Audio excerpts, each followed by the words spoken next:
All right, well, welcome to part 2 of Intro to Biblical Interpretation. This entire second part is going to be devoted to genre studies. And today we're going to start with a very important genre because it is the most common genre in the Bible. And so to get into that, I want to ask a question. How important are Bible stories?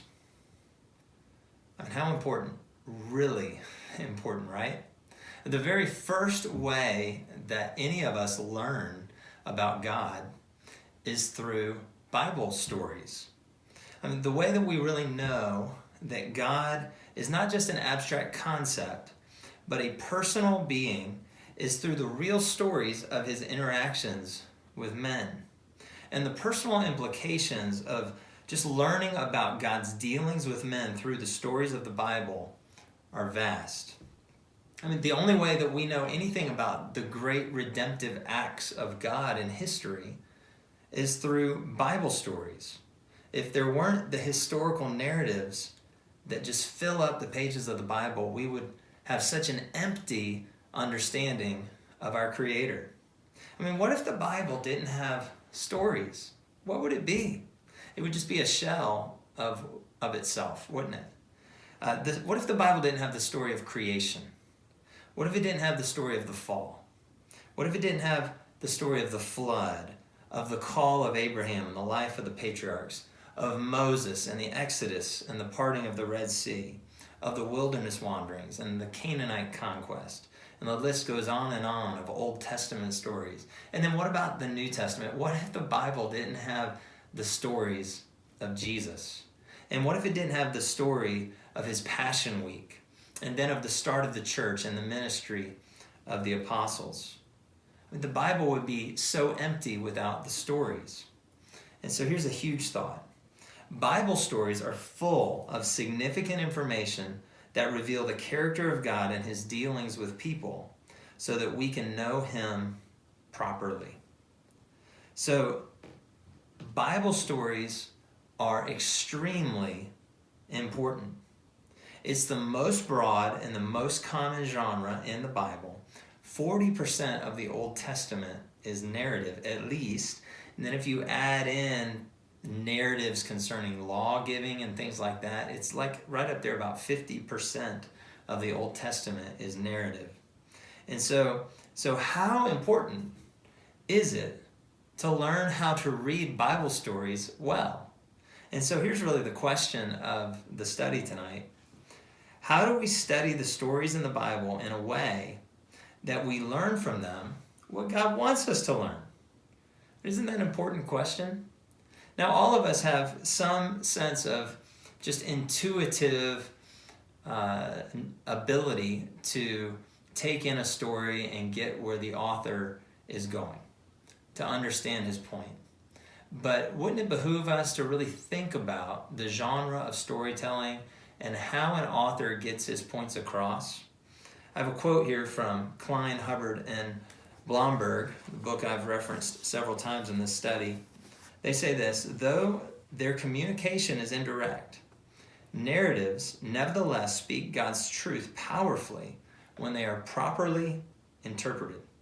And so the focus is for us to be able to properly interpret the stories of the Bible. Now, I'm going to first tonight give categories of narrative. And tonight we're going to just be specifically looking at Old Testament narrative. So tonight I'm going to give categories of Old Testament narrative. And then I'm going to give principles for interpreting Old Testament narrative. And so that's all we're doing in this one. And then next week we're going to actually do a genre analysis of an Old Testament narrative.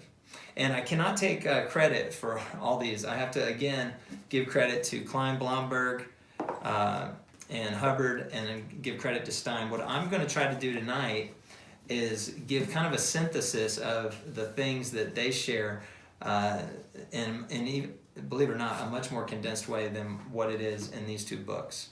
And so I'm going to start with categories of Old Testament narrative. So the first category that we come upon is a report. Now, a report simply means a brief, self-contained narration usually in third-person style, about a single event or situation in the past. And there's all kinds of reports. In other words, the report is the big category. There's subgenres that are certain types of reports. So you have things like battle reports, construction reports like Nehemiah and the walls, or the building of the tabernacle or the temple. You have dream reports, and of course we think of Joseph, or we think of Daniel and some of the stories about the dreams in the Bible. We have epiphany reports, places when God showed up, like when the angel of the Lord appeared to Joshua before they took Jericho. We have life anecdotes, so glimpses into the life of an important person.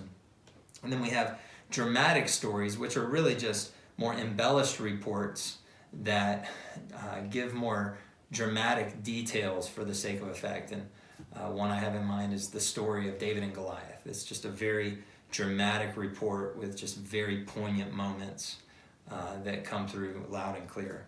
And so the first category is reports, and this is, right off the bat, we can see this is a lot of the stories in the Bible. It's just the Bible telling us about how something happened.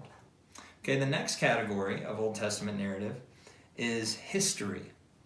And really all history is a compiled series of reports that focus on a particular subject or era and have an intentional structure that underscores connections between events and sounds certain themes. And so a history is just an author's compilation of different reports to focus in on a particular time or a particular subject in Israel's history. And the author is trying to underscore connections between those events, and he's trying to sound certain themes so that you, the reader, can understand what is happening in that era. And so a history is just a compilation of reports. The next type of Old Testament narrative is a heroic narrative. A heroic narrative. That's a series of episodes that focus on the life and exploits of a significant hero. And so, of course, we have heroic narratives of the life of David. And you can imagine how all these different episodes are being compiled by the author to try to give a sense of the character of David.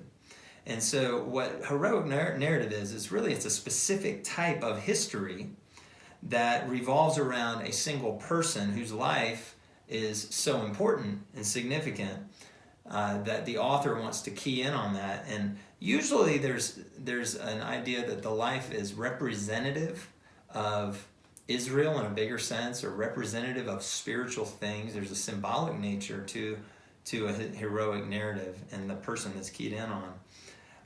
One can only think of the judges and the way that the judges in the book of Judges typify and symbolize really the nation of Israel and what's going on there. And so heroic narratives has a lot of that. Often the person embodies the struggles or the triumphs of the nation. And so heroic narrative. Okay, the next one is a prophet story. Now, a prophet story is, of course, prophets could be considered heroes in the Old Testament, but a prophet story is kind of unique in that it recounts the events in the life of a prophet to set forth the prophet's character and message for the contemplation and instruction of the reader. And so a prophet's unique because more so than even heroic narratives, a prophet's character usually shines through, and then of course the prophet has a message that he had for Israel from the Lord, and that you, the reader, are intended to hear. And so the key thing about a prophet story is that lessons in the prophet story come from both the character of the prophet and the message of the prophet. Now, there are ironic situations where the prophet's character actually is intended to teach a negative lesson, and the most obvious example of that is the prophet Jonah, where he had the right message, but he had a lousy character. And so we're intended, though, to learn from both his message and his lousy character. And you can see that in his life. And of course, there's other prophets where they had positive character, prophets like Elijah and Elisha, where they had a message for the nation, and they also demonstrated faith in the Lord in a time when the nation was very dry spiritually. And so that's a prophet story. Okay, the next category is a comedy. And a comedy is, of course, not like what we think of as a sick comedy, something intended to just make you laugh and it's lighthearted. Of course, in a literary sense, a comedy is a story with a happy ending where the outcome is good. And there's a similar kind of meaning here. And so a biblical comedy are stories that portray a dramatic reversal of events that result in a happy deliverance. This is kind of interesting if you think about some of the stories in the Bible that really appear to be going in a very bad direction, and then through a dramatic reversal, God comes through and he delivers, and there's a happy ending. And so think about like the story of Ruth, or the story of Esther, or the story of Joseph. These are stories where it looks like these main characters are going to be totally destroyed or ruined, and yet there's dramatic change of events that comes through God's providential care of that story and that individual, and it turns out to be a really amazing, incredible ending. And one cool thing about comedies in the Bible is they tend to have some common elements. Like think about the three I just mentioned, Joseph, Ruth, and Esther. They tend to have things like disguises or mistaken identity. All three of those stories have those elements. They have incredible providential coincidences where just at the exact right moment something happened to change events. And so God is in the background of those stories, not necessarily in the foreground, but he's in the background through his incredible providential turn of events. And then they typically have like some kind of escape or overcoming some sort of incredible obstacle. And so comedies are actually very enjoyable. Those three main examples, Joseph, Ruth, and Esther, are some of the most enjoyable reading in the Bible because of how they turn from desperation to good. Okay, here's the next category of Old Testament narrative: farewell speeches. So a farewell speech is an address in first person given by someone shortly before his or her death to exhort the hearers to live in a certain way in the future. And again, just like we had three clear examples of comedies, we have three really clear examples of farewell speeches in the Bible. We have Moses, and that's really like the whole book of Deuteronomy is his farewell speech. Of course, it's also a covenant treaty happening, but you hear Moses' farewell speeches in Deuteronomy. We have Joshua gives a farewell speech, and then we have Samuel gives a farewell speech, and those are just three clear examples. And here's what's significant about all of those is they come at a time where Israel is a major crux or turning point as a nation. And now that leader who's about to depart is sharing his heart and his burden for the people and exhorting them to follow the Lord and not turn after other gods. And so the heart of the leader and the situation in the life of Israel are prominent things that have to be understood. The heart of the speaker and the situation of Israel are prominent things that have to be understood to understand these farewell speeches. And they always represent these huge moments. Okay, and then the next one is covenant ceremonies. Now I mentioned Deuteronomy, that's the most notable one. There's also covenant ceremony in Exodus at Sinai. There's covenant ceremony in Nehemiah. Covenant ceremonies are the written record of formal proceedings that establish or renew a covenant between God and his people. And the thing that's really significant about covenant ceremonies is they have a lot of formal elements. They're very structured. The ancient Near Eastern cultures had kind of a list of parts to a covenant ceremony that we see followed in the Bible. And so Deuteronomy, of course, is the quintessential example, but it has these different parts. It has a preamble, has a historical prologue or recounting of the history of God with the people. Then it gives the stipulations of the covenant. Then it gives provisions for the continual reading of the covenant and the law. There's always a list of witnesses that are invoked. In ancient Near Eastern culture, it would have been the gods of the peoples. But what's interesting in the Bible is the witness is typically the Lord himself. He is the witness because, of course, there's no other God greater than him to be the witness. And then there's blessings and curses pronounced for breaking the covenant or keeping it. And there's an oath that is given. We will do this. There's an acceptance of the covenant. And so these covenant ceremonies are pretty highly structured, formal events. And man, if you understand those elements and you know where you're at in a story and you get, this is where the witnesses are supposed to be invoked, and here's God himself saying, I am the witness. But that is very powerful. And so covenant ceremonies are important to understand. Two more thoughts on this. The next one is law giving. Now, we could list law as a totally separate genre, but the fact is that the law is given in the context of narrative in the Bible.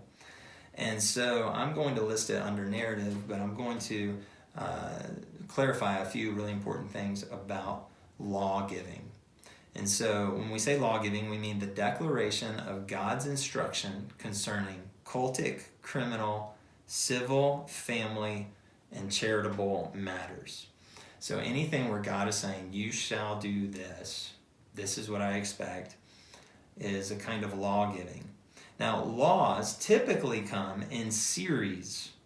And that's important because if you have a number of laws in series, they can all provide context for each other, so that if you're on a tough law and you're not really sure how to understand it, perhaps the laws around it and the context there can help you. Laws can be huge general principles, such as we find in the Ten Commandments. And they can also be specific cases of if, then.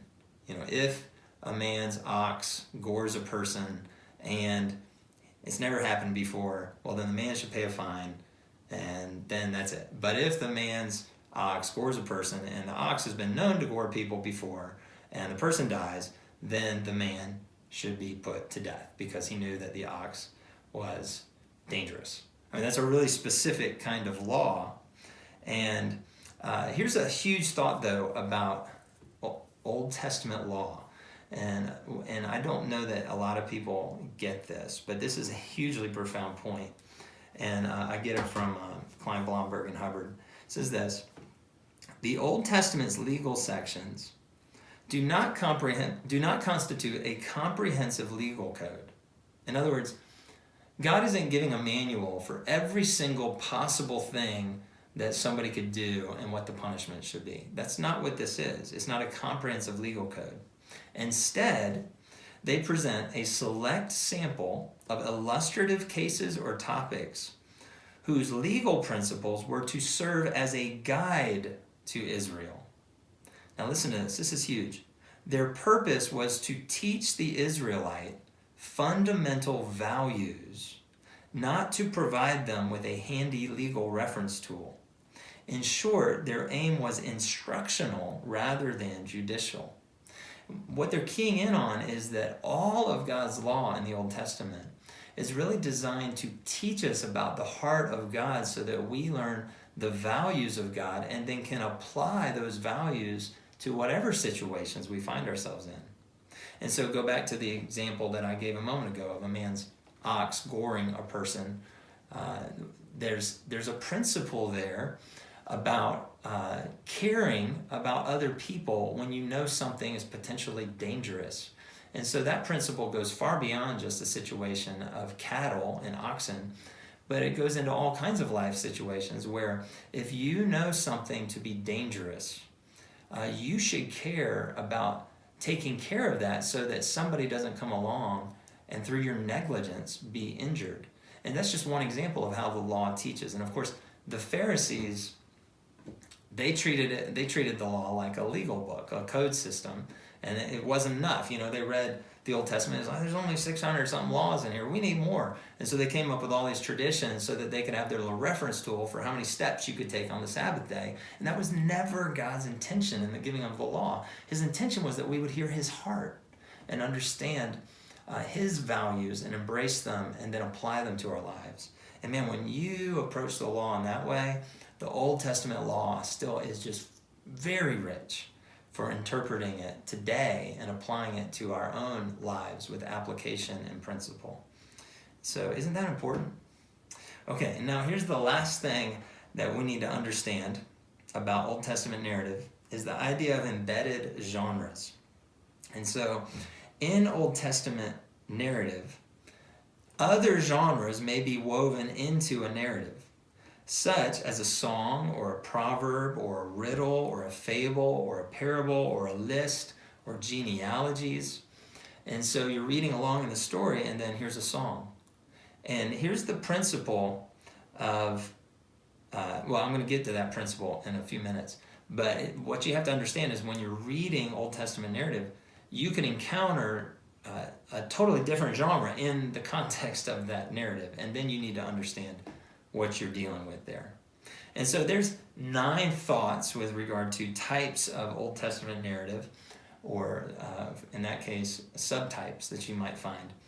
And now what I want to do is for the rest of our time, talk about principles for interpreting Old Testament narrative. Now, I think it's already helpful what we've just discussed. We've already just discussed the different kinds of narrative and some of their characteristics, and right there, that should make a difference in your reading of a story if you can identify what kind of narrative you're reading. But now what I want to do is be even more explicit and just really spell it out. Here's the idea behind interpreting Old Testament narratives. And so I'm going to give you 12 principles. And again, it could be a lot more, but this is kind of my condensation of what these guys teach us in the books. And so principle number 1, principle for interpreting Old Testament narrative. Narratives typically make their points indirectly. So the reader must look for signals from the author concerning his points of emphasis. That's huge because it's very different from, say, an epistle where the author is making his points very directly. Now, of course, we still have to understand the context of the epistle and bridge that context appropriately to modern day to understand it well and apply it to our lives. But in Old Testament narrative, stories, they don't just come right out and say what their main point is a lot of the times. Most of the times they don't. And so they are making points though. They do have a big idea they're trying to drive across, but the way they do it is through indirect means, through the kind of details they weave into their story. And so that's very important to understand, and it leads to our next point or our next principle. We especially want to look for authorial comments, use of repetition, authoritative speakers, and direct discourse. Those are things that we especially want to have our eyes open for. Where does the narrator, the author, tip his hand as to his evaluation of what's happening through a remark? Or where do we see repeated? What is a theme here that's repeated over and over again? Or what is an element of the story that was there and now it's here? Why? Because the author has put that element in there on purpose, and he has something for you to see from it. Where are the authoritative speakers? Where is God speaking in the story? Or where's there an angel that appears? Or where's there a prophet speaking in the story? And in all those cases, you want to especially listen to what those authoritative speakers have to say. And then where's the discourse? Where's the dialogue in the story? Because, of course, what a good storyteller will do is be kind of bumping along, telling the story, and then this happened, and then right at the key point where the narrator wants you to really understand the issue at hand, he'll say, and then this character said to this character, and then this character said back, and then this character said, and all of a sudden there's dialogue happening. And so oftentimes it's that dialogue that reveals the true crux of the story. And so those are things to especially look for and understand. Next. Remember that a history is like an orchestra. It's a series of individual voices, reports, that combine to sound a common theme. The reader needs to ask how a particular part fits with the overarching lessons of the narrative. And so just like an orchestra has different instruments and they're all working together to sound a certain theme or anthem, a history where an author has compiled various reports to tell a story is very much like an orchestra. Every single report, every single piece is a different instrument trying to sound an anthem or a theme that the author wants us to hear. Now that's a really good illustration. I cannot take credit for that. It came from the book, but it's one that if you'll remember it will do tremendous good for you in trying to take in Old Testament histories and stories from books of the Bible. Next, 4. Keep in mind that many historical reports tend to stress factual matters that are not necessarily to be admired or emulated. The Mosaic Law is the background for moral evaluation. So just because a hero in the story does something doesn't mean you're supposed to emulate it. It could just be that is the sad truth, that hero did that. Yes, Abraham did tell Sarah to lie about being his sister because he was afraid, and he put her in a very dangerous, compromised situation. That's not something meant to be emulated. It's just something that happened. And as we look through the stories of the Old Testament, there's tons of content like that. And the ultimate thing that is supposed to be the backdrop for evaluation is the law, is what God has said through Moses and through other prophets. And so then we're able to take the law and we're able to hold up, what is David doing here in his life with all these wives? And then we hold it up to the law of God and we see, David seems to have a problem there with women. And indeed, that eventually gets him in trouble. And so that is the backdrop for evaluation, the law. And of course, we can also shine the light of the New Testament on the Old Testament for further evaluation of what's happening. But don't just take something that a character does or something that happens as necessarily a good thing. I remember just as a kid, I used to kind of do that. Oh, David did it, I guess it's okay. No, that's not always the case. And so that's a big thought. Okay, here's the next one. Concerning the main human characters of a story, consider how the character's life and values display a proper or improper relationship with God. And so I'm doing a men's study right now on Friday mornings on the life of Saul. And we're looking at how Saul's character tragically displayed an improper relationship with God. And just this morning we talked about how Saul is so insecure, he's fearful, and he relates to everybody from this kind of insecure neediness, and it keeps him from being able to celebrate David's victories and his own son's faithfulness. Everything for Saul is paranoia because he's out of step with God. And so anytime there's main human characters, we want to try to evaluate their character from the standpoint of God. And a big warning on this, and you kind of have heard it as I've been going, is to not just moralize everything that Old Testament characters do. So just because someone's a hero in the Old Testament doesn't mean, of course Saul wasn't a hero, but like David or Abraham. We don't just want to make moral examples of everything they do. The point isn't moralism. The point is God is working in their lives in spite of their sins to produce his will. And now sometimes there's good morals we can see and we can learn from that. But the point of reading Old Testament narratives is not just to be moralistic about the heroes. And so we have to evaluate them and consider if they have a proper or improper relationship with God. I mean, every one of these are huge principles that will help you read and take in Old Testament narratives. Here's number 6. If a story has a key turning point, identify what it is and how it changed the outcome. Ask what the author is trying to convey by emphasizing that turning point. And so we mentioned how comedies typically have a very dramatic turning point. And so what was that turning point in the story of Joseph? He has several turning points where he looks like he is down and out, and then something happens and it changes his situation for the better. Well, what is the author trying to convey in those moments? Even though the author doesn't necessarily explicitly say how God worked in that situation, the author, Moses, there in Genesis, is definitely trying to get across the point that God was with Joseph and he was providentially turning events for his good. And we want to understand what those turning points are so we can see how God is working in it and really understand what the key difference was in the story. Now, we're halfway through, and I really probably should have put this next principle first, but it's number 7 here in my list, and who knows why. But this is a big one, all right? Always ask where God is in the story.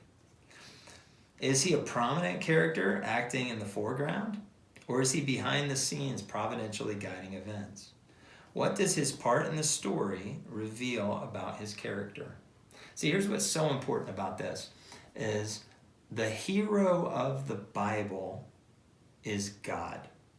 The protagonist of the Bible is God. He is in every single story, either explicitly acting in the foreground, as in the beginning, God created the heavens and the earth, or he is behind the scenes acting providentially to bring about his redemptive purposes. And if we read Old Testament stories and we just see the human characters and we never say, what is God doing here? Where is he in the story? And what am I supposed to see about him? Then we have completely missed the whole point of the Bible. And so that's really why this should have been the first point. But it's point 7. But you know what? Hey, it's point 7, and that's God's number. So just remember that. Always ask where God is in the story. Okay, next. For a farewell speech, identify what makes the occasion of the speech pivotal and how it connects to the situation with the speaker's main message.